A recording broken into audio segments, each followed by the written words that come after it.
Oke, shalom semua, selamat malam. Puji Tuhan ya, senang bisa ketemu lagi dan melihat semua keadaannya baik. Kurus ya, banyak yang kurus sekarang di Jombang, puji Tuhan. Ya, kayaknya mereka hidup sehat. Saya yang dibikin gak sehat di sini. Disuruh makan terus. Oke. Dan senang mendengar teman-teman semua mulai belajar Alkitab lebih dalam lagi, ya. Bahkan belajar urut itu sangat bagus sekali, ya. Kami juga di Kerawang, kita sekarang setiap hari itu belajar juga dari Kejadian pasal 1, pasal 2, pasal 3 lewat renungan-renungan singkat. Kemudian kita juga pernah kitab Wahyu itu kita bahas satu pasal demi satu pasal, ya, kita baca betul-betul per ayat per ayat. Kurang lebih mirip seperti yang dikerjakan di Jombang ini. Jadi luar biasa. Saya tahu itu bukan pekerjaan yang mudah. Itu pekerjaan yang memusingkan gitu kan ya. Dan apalagi teman-teman belajar kitab Roma saat ini. Saya udah juga dengar rekamannya beberapa yang luar biasa, Ko Cuncun, Ko Yogi, ya, itu luar biasa ya. Dan Roma pasal 1 itu Ko Gunawan ya. Saya tadi udah sempat lihat singkat bahwa latar belakangnya juga sudah diceritakan ya kan. Dimana ini adalah surat dari Paulus untuk jemaat di Roma ya. Dan memang pada waktu itu Roma kan menjadi salah satu kota terbesar. Bukan hanya terbesar, termaju, sehingga isinya di dalam itu adalah orang-orang intelektualnya, ya kan? Ketika kabar berita tentang Paulus itu yang tadinya Saulus menjadi Paulus itu sudah beredar terlebih dahulu. Nah, maka itu ketika Paulus mau datang ke Roma, maka dia mengirimkan surat terlebih dahulu. Dan kitab Roma ini itu memang berat, karena itu isinya adalah hal-hal yang sifatnya teologis, doktrin, itu memang ada di kitab Roma. Karena untuk menjawab pertanyaan-pertanyaan dari orang-orang yang ada di kota Roma tersebut. Jadi memang kitab ini adalah kitab yang sulit secara bahasa, secara kata, apalagi kita ini udah terjemahan ke berapa kan?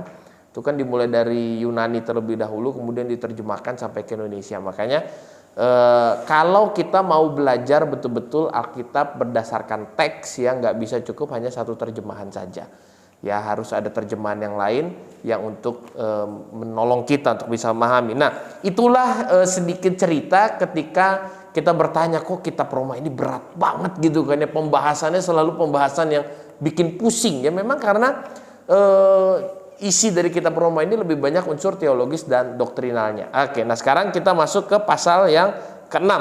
Nah, pasal yang ke-6 itu semua, ini salah, ini harusnya satu dulu ya. Roma pasal ke-6 itu ada 23 ayat di dalamnya, ya kan? Ada 23 ayat di dalamnya, dan tema utama dari Roma pasal 6 itu adalah mati untuk dosa. Jadi satu pasal ini berbicara tentang mati untuk dosa. Sama-sama bilang mati untuk dosa. Oke. Yang tentunya ditulis oleh Paulus. Nah, kemudian secara garis besar itu berbicara tentang pembebasan dari kuasa dosa dengan mematikan hidup yang lama dan menghasilkan hidup yang baru. Itu dia. Jadi secara garis besar dari pasal ke-6 ini dia akan banyak menekankan hal itu, bahwa kita harus mati dari hidup yang lama dan kemudian menghasilkan hidup yang baru, ya, mati dari hidup yang lama dan kemudian menghasilkan hidup yang baru. Bahwa itu yang terpenting. Bahwa ketika kita bertobat, kemudian kita mati dari dosa kita, harus buah yang paling terlihat adalah kita memiliki hidup yang baru. Nah, kemudian dari kitab Roma pasal ke-6 ini ada dua perikop di dalamnya, di mana mati dan bangkit dengan Kristus itu ayat 1 sampai ayat 14. Kemudian bicara dua macam perhambaan itu ayat 15 sampai ayat yang ke-23. Ya, dan kemudian secara garis besar dari Roma pasal yang ke-6 ini itu dibagi menjadi 6 bagian besar. Ya, yang pertama adalah dikatakan kita tidak boleh hidup di dalam dosa. Sama-sama bilang amin. Ya, itu sebuah hal yang keras, tegas dan rasanya mudah dimengerti. Jangan hidup di dalam dosa, ya kan? Kenapa? Karena kita sudah mati dari dosa. Kita sudah mati atas dosa, itu ya.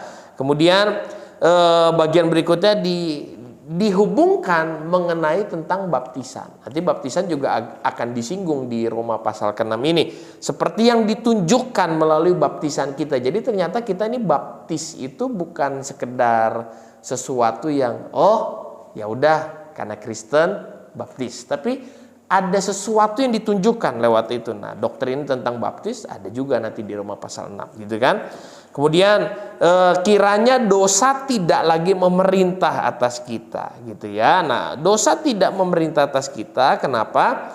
Karena kita telah mengabdikan diri kita untuk melayani kebenaran. Makanya dua perikop itu kan, di mana di perikop-perikop akhir dikatakan, yuk makanya jangan menghambakan diri pada dosa tapi pada kebenaran, itu dia. Nah, kemudian ditekankan kalau kita nggak mau berubah dan menghasilkan hidup yang baru, maka ada yang namanya upah dari dosa, dan upah dari dosa itu adalah kematian, gitu kan. Jadi ini bukan hanya tentang kenapa kok Ivan aman.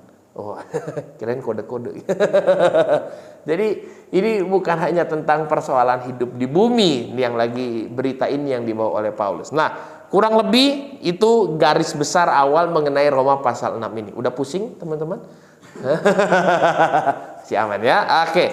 Nah, sekarang kalau kita lihat kemudian perlahan ya, kita lihat dari kita mulai masuk ke ayatnya sekarang ya. Roma pasal yang ke-6 ayat yang pertama. Nah, nanti menarik, kita akan menemukan di dua perikop ini dibuka dengan pertanyaan yang sama. Ya, kalau lihat di ayat yang pertama dan kemudian dia lihat di ayat yang ke-15, itu seperti pertanyaan yang diulang. Nah, ini pertanyaan menarik. Kalau kita baca, coba lihat, perhatikan kalimat yang digunakan. Ini seperti sebuah pertanyaan yang bukan cuma nanya tapi ada tekanan di dalamnya. Mudah-mudahan nggak bingung teman-temannya. Dikatakan ini, jadi jika demikian apa yang hendak kita katakan, gitu kan? Ini seperti ada sebuah dia ingin menegaskan sesuatu, gitu kan? Bahkan kalau di ayat yang ke-15 dikatakan nih, jadi bagaimana gitu. Ini di Roma pasal ke-6 ini Paulus seperti sedang berusaha menekan, gitu kan ya. Ya pasti teman-teman udah bisa melihat tensinya dari kemudian pasal 1, pasal 2, pasal 3, pasal 4, pasal 5, gitu kan. Nah, sesuatu yang diawali dengan jadi, itu kan udah mulai menuju klimaks, gitu kan. Jadi, jika demikian, gitu kan, ada tekanan yang di dalamnya. Nah, pertanyaan yang dilontarkan oleh Paulus adalah gini. Bolehkah kita bertekun dalam dosa? Gitu kan? Nah, kan kita harus berpikir anak-anaknya begini. Kenapa Paulus kok sampai titik itu dan dia nanya, bolehkah kita bertekun akan dosa?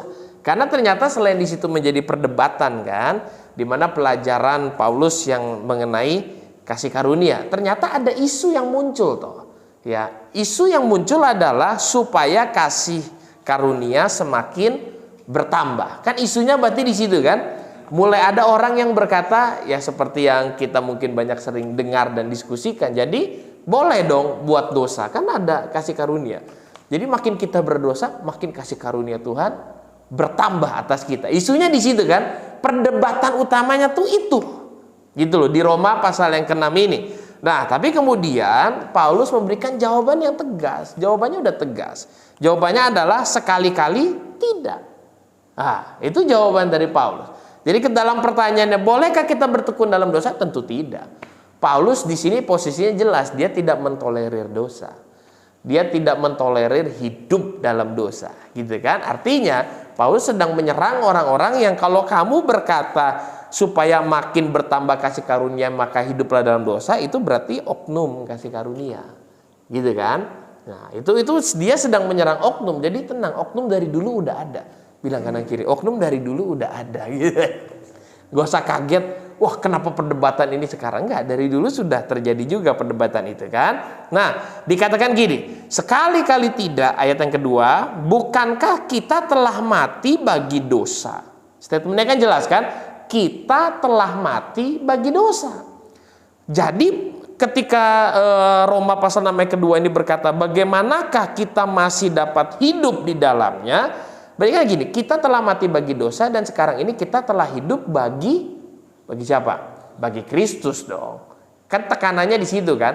Kita harus menyadari itu. Kita telah mati bagi dosa dan sekarang kita hidup bagi Kristus. Jadi nggak mungkin lagi kita di dalam dosa. Makanya sebuah kebingungan. Paulus ini seperti bingung. Kok ada sebuah pemikiran yang kemudian bisa berkata, jadi enak aja dong kita bikin dosa, diampuni terus. Karena kemudian pertanyaannya kan gini, bagaimanakah kita masih dapat hidup di dalamnya? Ya kan? Itu kan pertanyaan yang muncul kan, bagaimanakah kita masih hidup di dalamnya? Nah, terjemahan lain berkata demikian, haruskah kita terus berbuat dosa padahal tidak perlu lagi? Itu terjemahan firman Allah yang hidup. Haruskah kita berbuat dosa padahal sudah tidak perlu lagi? Kemudian, mana bisa kita terus-menerus hidup dengan berbuat dosa? Jadi Paulus sendiri lagi berkata, orang yang udah kena kasih karunia, aneh kalau kemudian itu sebuah pemikiran yang aneh, yang berpikir ya udah kalau gitu kita dosa terus aja, nanti kan diampuni terus. Itu nggak masuk dalam logikanya Paulus, karena Paulus mengalami betul orang yang udah benar-benar ketemu perjumpaan dengan Tuhan, nggak akan mungkin bisa lagi hidup di dalam dosa. Nah, oke. Seseorang mungkin jatuh dalam dosa, tapi hidup dalam dosa itu persoalan lain. Bisa ikutin ya, teman-teman ya. Jatuh, kita semua mungkin jatuh. Ya, berbuat salah, kita semua mungkin berbuat kesalahan. Tapi hidup dalam dosa adalah perkara yang lain. Gitu loh. Oke, kita sebagai orang Kristen, ya kita banyak bikin salah. Bikin salah diomelin istri, bikin salah diomelin pelanggan, bikin salah diomelin orang tua, bikin salah diomelin anak, bikin salah diomelin Ko Ivan, kan gitu. Kita hidup nggak luput dari kesalahan. Bahkan pun di dalam Tuhan kita masih bisa jatuh dalam dosa. Makanya kalau kita bilang pribadi Daud tuh sering banget jatuh dalam dosa, gitu kan? Tapi dia tidak hidup di dalam dosa, gitu toh. Dia sering jatuh dalam dosa, tapi dia tidak hidup di dalam dosa. Hatinya setiap kali Tuhan tegur, Tuhan kasih tahu, Tuhan nyatakan, dia bertobat. Makanya Alkitab jelas memberikan sebuah penghargaan yang tinggi. Inilah hambaku Daud, kepadanya aku berkenan.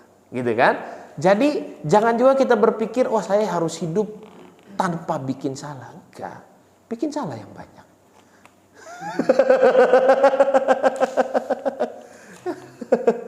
Intinya gini, Tuhan bahkan tidak akan memberikan sebuah judgement kepada kita hanya karena kita berbuat salah, ya kan? Tentunya kan kita percayalah, nggak ada yang disengaja. Orang yang udah benar-benar cinta Tuhan, mengasihi Tuhan, perjumpaan dengan Tuhan, kalaupun dia jatuh itu tidak dia disengaja. Itu murninya karena bodohnya dia aja. Gitu toh. Makanya kita ini kebaktian rutin, komsel gini kita rutin, kita belajar untuk membuat kita tidak bodoh. Gitu kan? Untuk membuat kita tidak bodoh, sehingga kita sekarang tahu, oh kayak gini nggak boleh, oh kayak gitu nggak boleh, gitu kan? Nah, yang dituntut kan yang sudah tahu, kata kita juga kan. Kalau kamu udah tahu dan kamu sengaja jatuh, itu bodoh, gitu loh. Kalau benar-benar kita nih bukan bodoh, itu namanya bebal. Oke ya, ralat ya, nanti diedit ya. Itu namanya bebal, itu namanya sengaja, itu namanya menguji Tuhan lah kalau itu kayak gitu kan ya.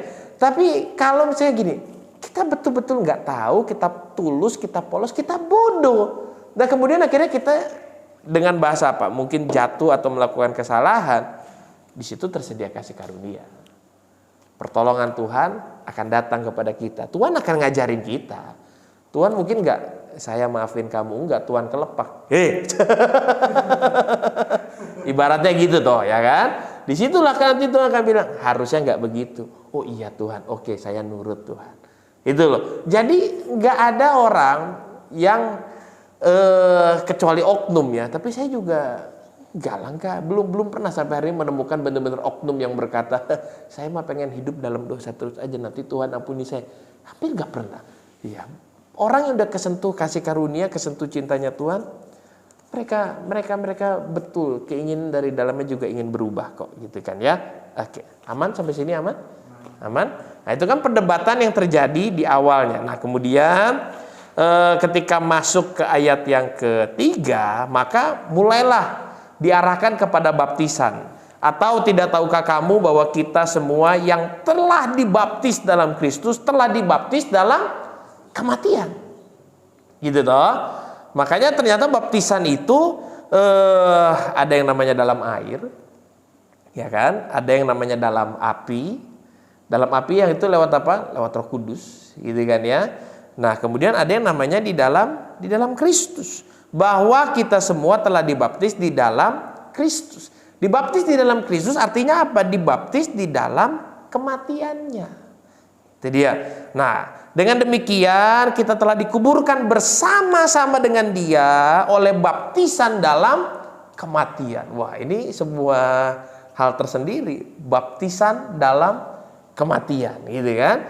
Tuhan lagi mengarahkan bahwa kita sudah dikuburkan bersama-sama dengan Dia oleh baptisan dalam kematian, supaya sama seperti Kristus telah dibangkitkan dari antara orang mati oleh kemuliaan Bapa, demikian juga kita akan hidup dalam hidup yang baru.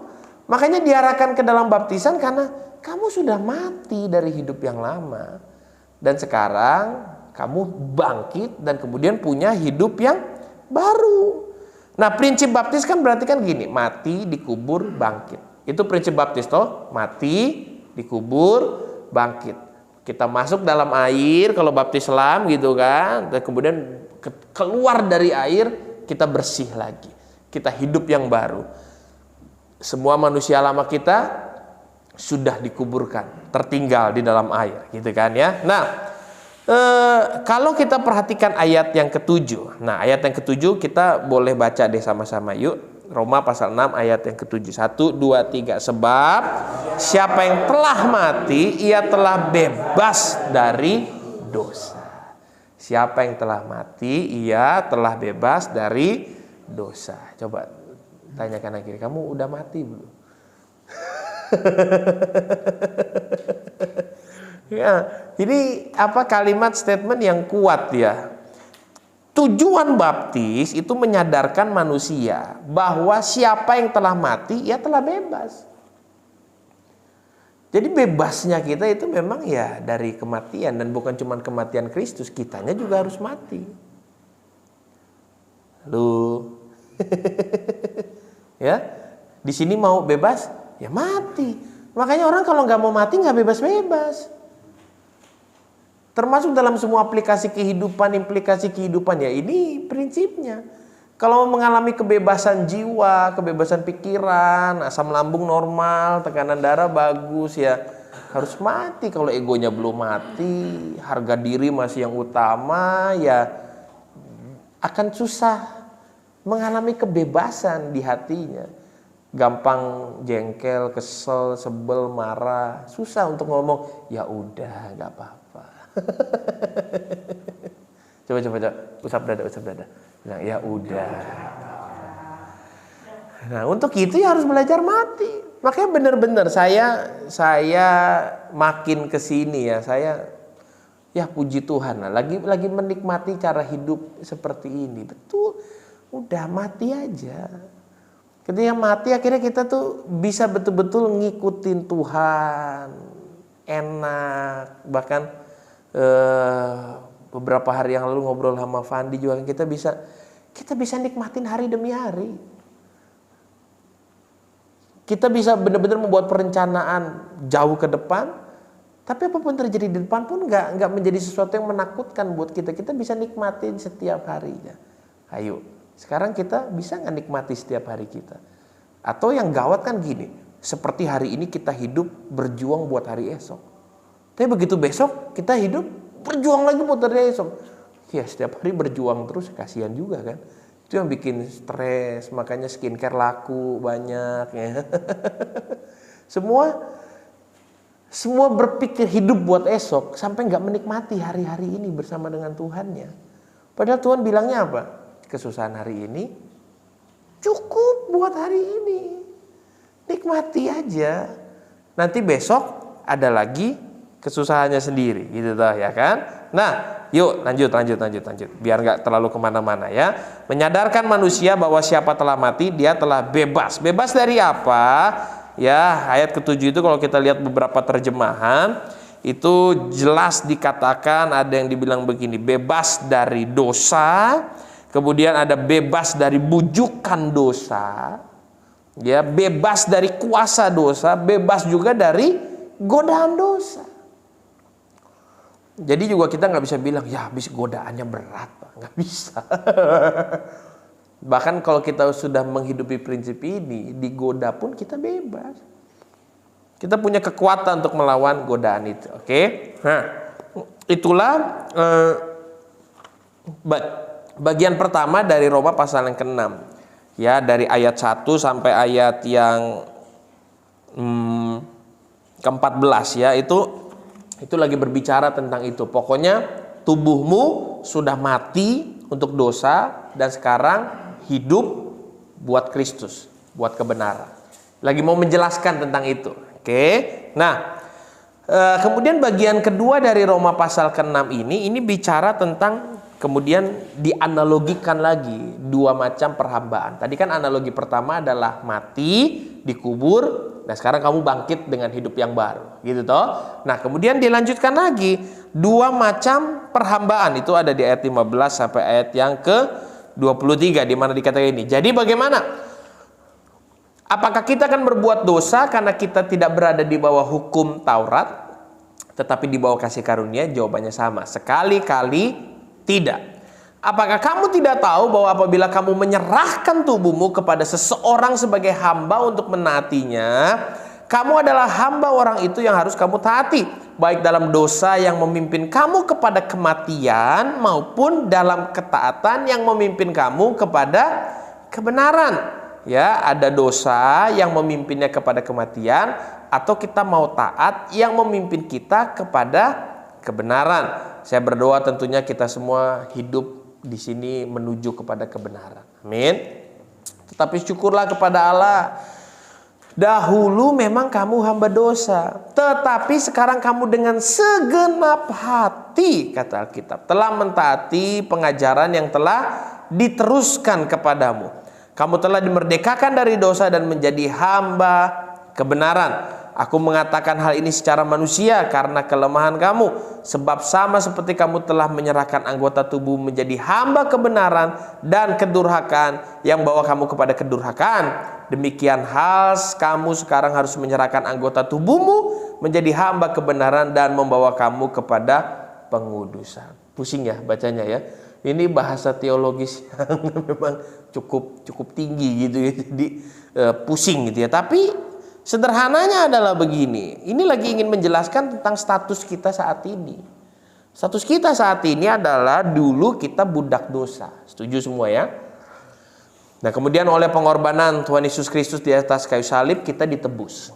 Oke, sama saya bilang saya sudah ditebus. Nah, sekarang berarti status kita bagaimana?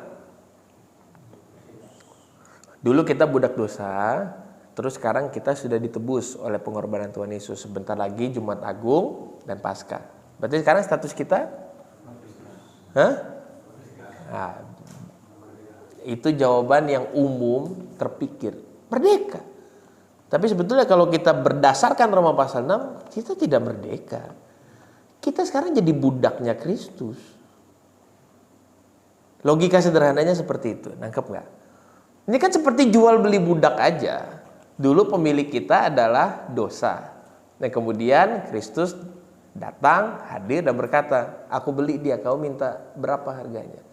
Dan kemudian setan mungkin seperti berkata begini, saya minta nyawa, oke, saya kasih. Tapi sekarang kita tidak dibebaskan. Kita menjadi budak Kristus. Bahasanya loh. untuk kita bisa memahami positioningnya kita, gitu kan? Kalau merdeka itu kan berarti, ya sekarang kamu dilepas, terserah ada kamu mau nurut sama Kristus boleh, nggak nurut juga boleh, gitu kan ya? Tapi kan tidak, gitu toh? Ke posisi kita tahu, oh sekarang saya ini bukan hamba dosa, sekarang saya ini hamba kebenaran. Nah, tapi ya kebetulan sekarang tuannya kita, Tuhan Kristus itu cara memilikinya kita nggak sama kayak yang dulu. Dia memberikan kepada kita kehendak bebas, gitu kan? Dia memberikan kepada kita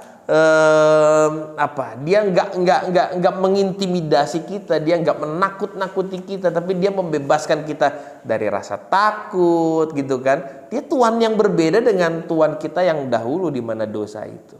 Nah, di mana yang dulu itu waktu kita jadi budak dosa upahnya maut, sekarang kita menjadi budak Kristus upahnya adalah hidup yang kekal.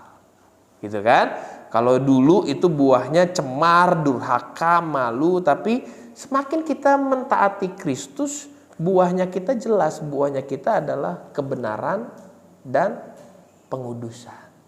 Jadi makin kita ikut Tuhan, kita makin dibenarkan dan kita makin dikuduskan. Nah, positioningnya supaya kita jelas bahwa Paulus lagi pengen bilang kasih karunia itu begitu kuat dan begitu nyata. Tapi seharusnya orang tidak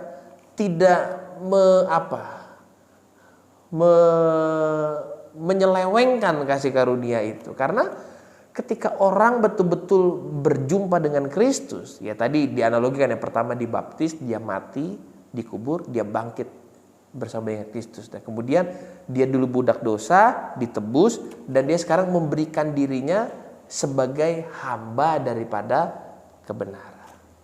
Seperti itu. Nah, kurang lebih demikianlah Roma pasal yang ke-6 tadi.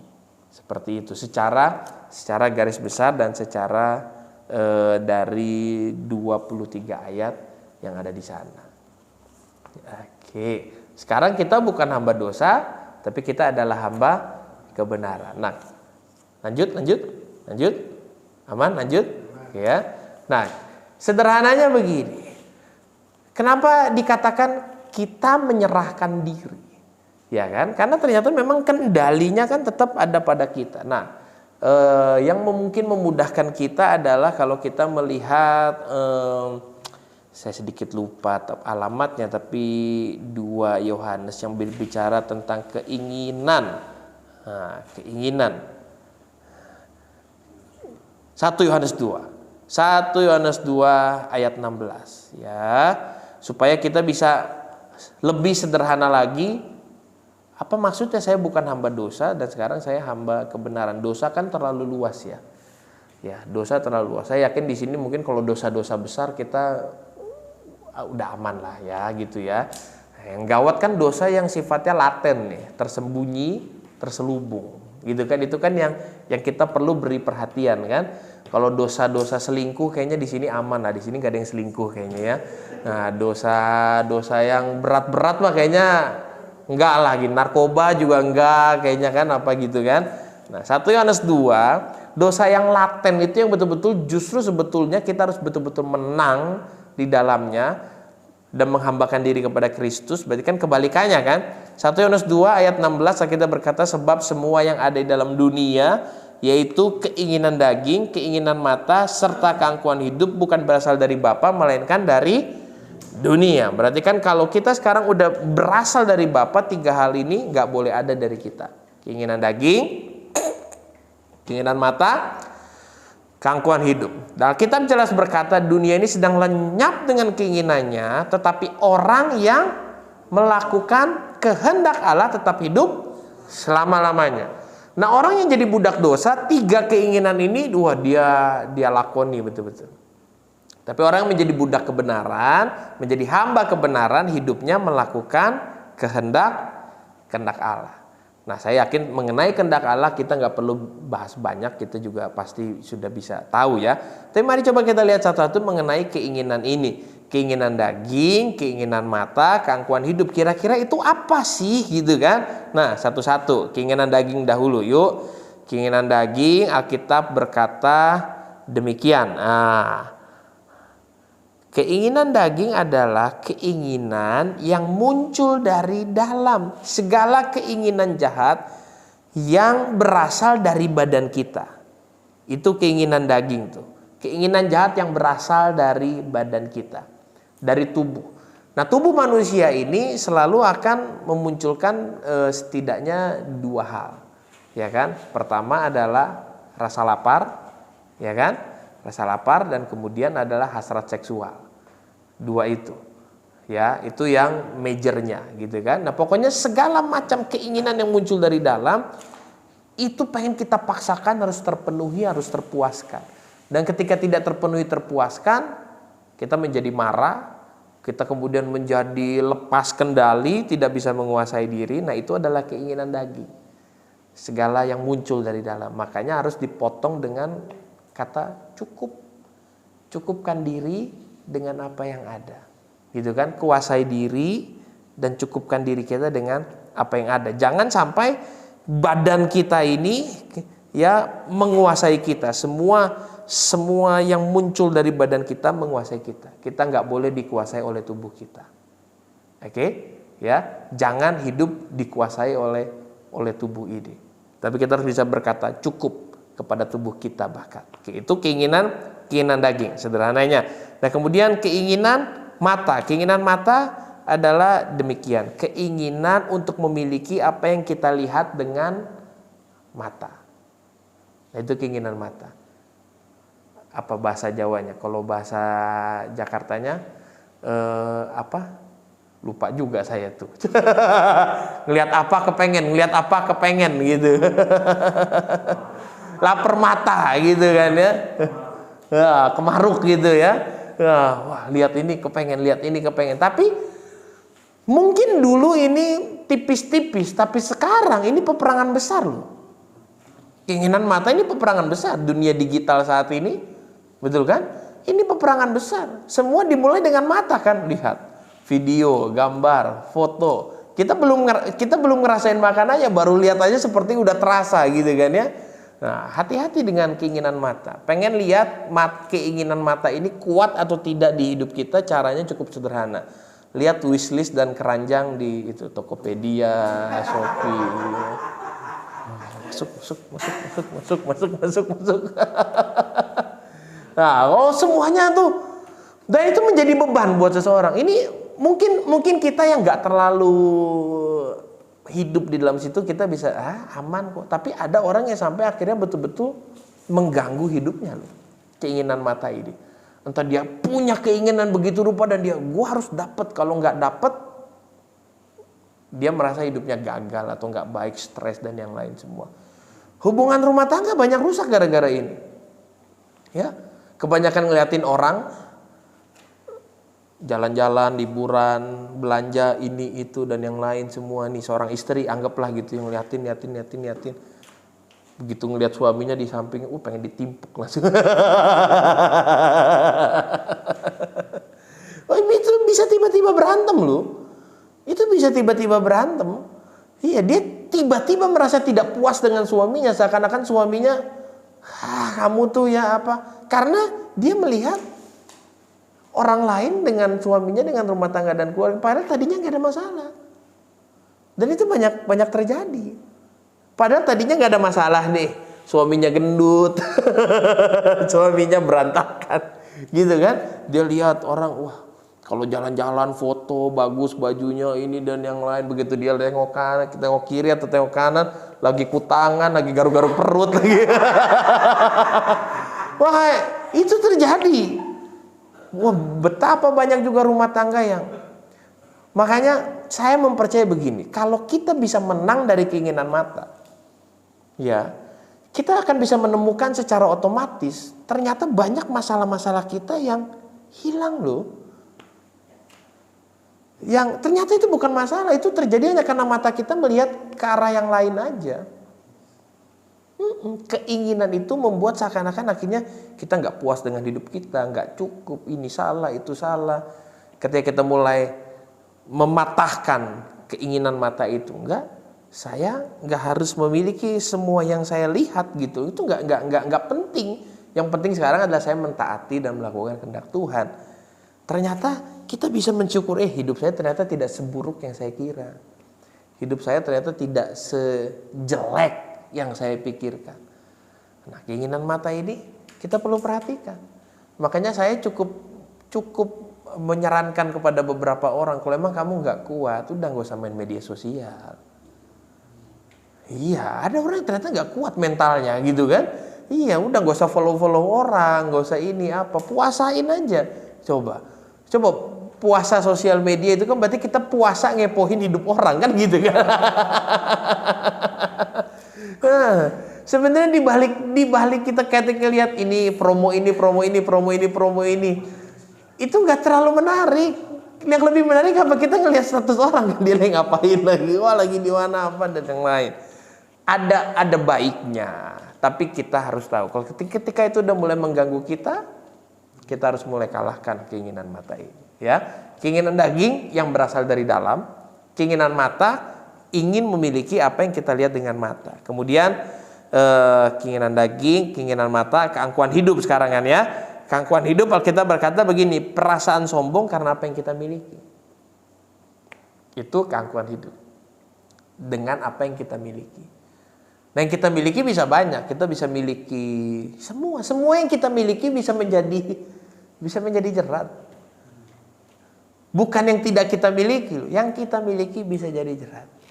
Kehebatan, popularitas, ganteng, kaya, duit, jabatan, kepintaran, kebenaran. Bisa nggak? Bisa. Masalah?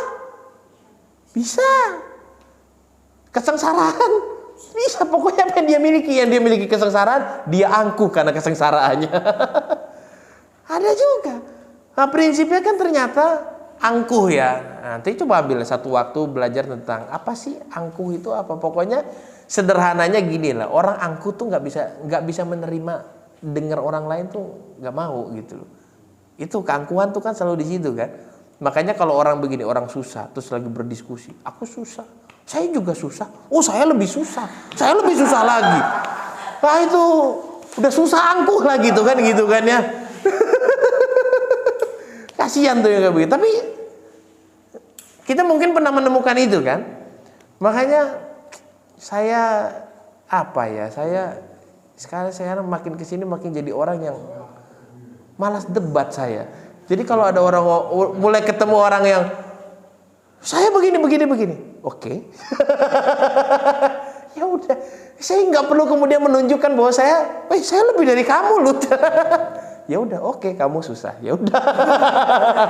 Saya enggak lah.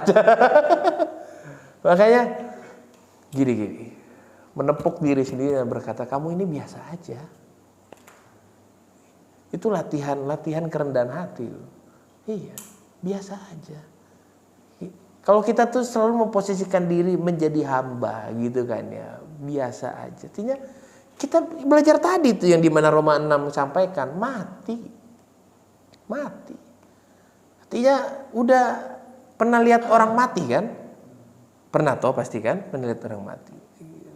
Diomongin bangun gak tuh? Mati duluan dia, utang belum bayar dia.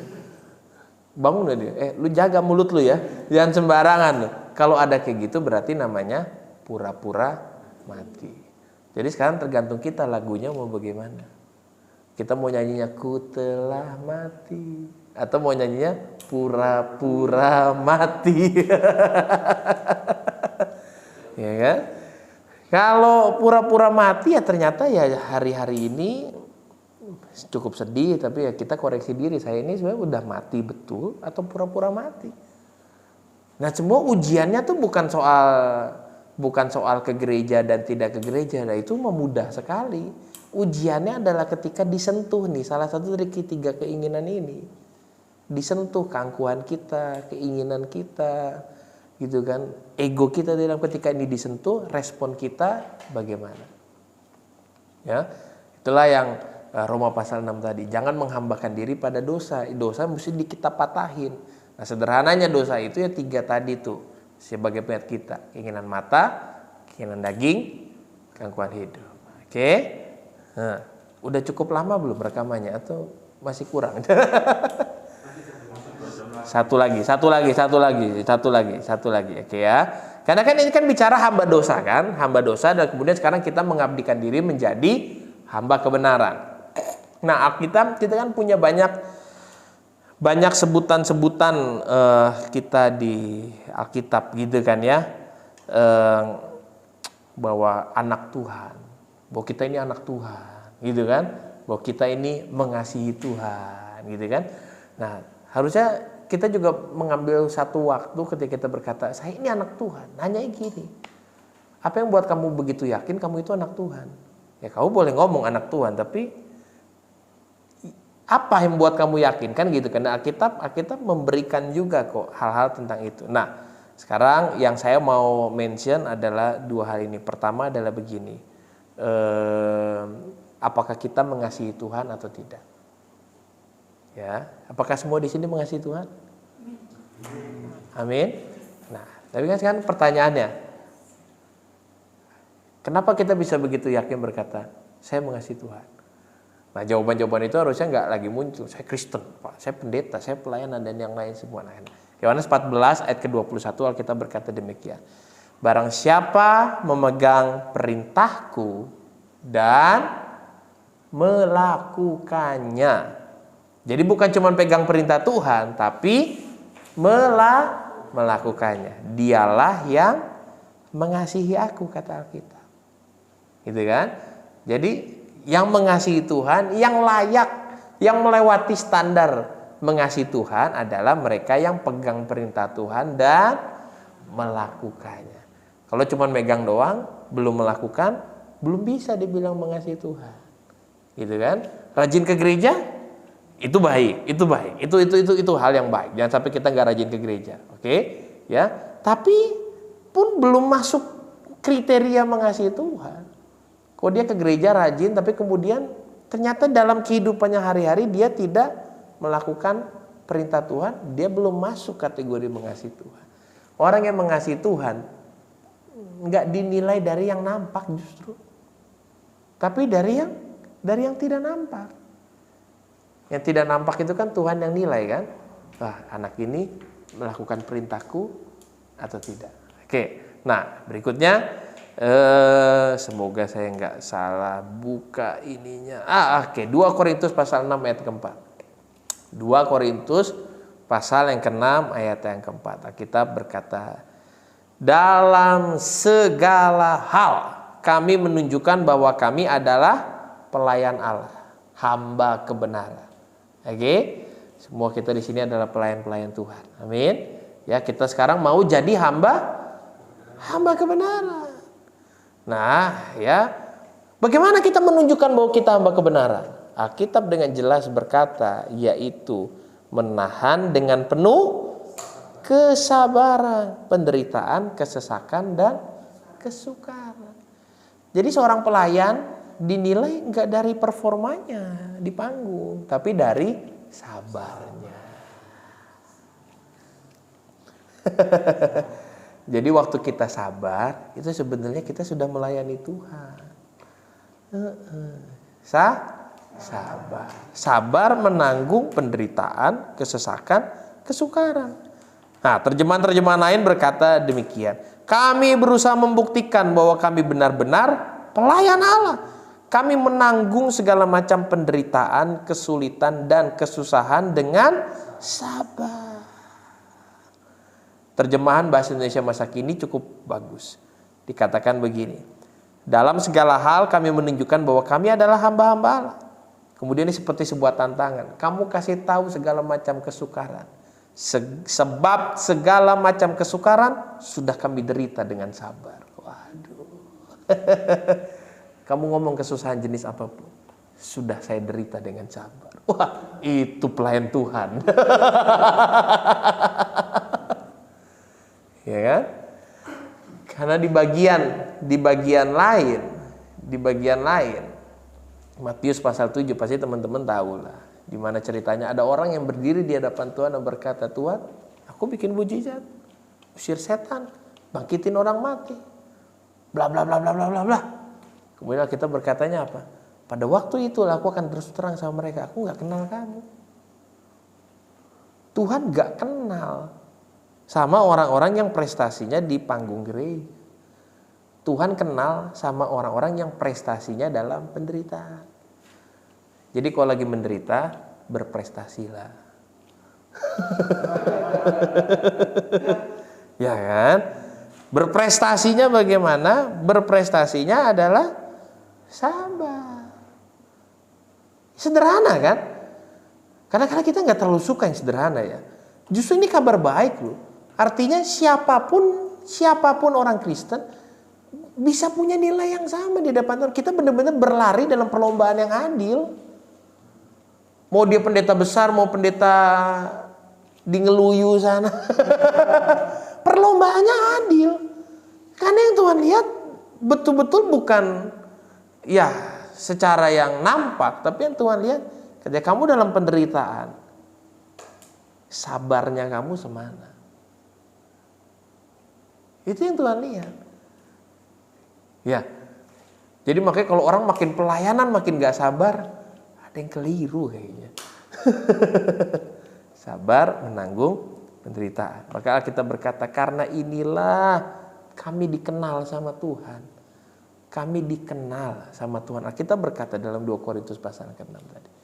Di mana tadi kan Matius 7 berkata Tuhan gak kenal. Tapi justru dalam 2 Korintus pasal yang ke-6 Alkitab berkata kami dikenal oleh Allah.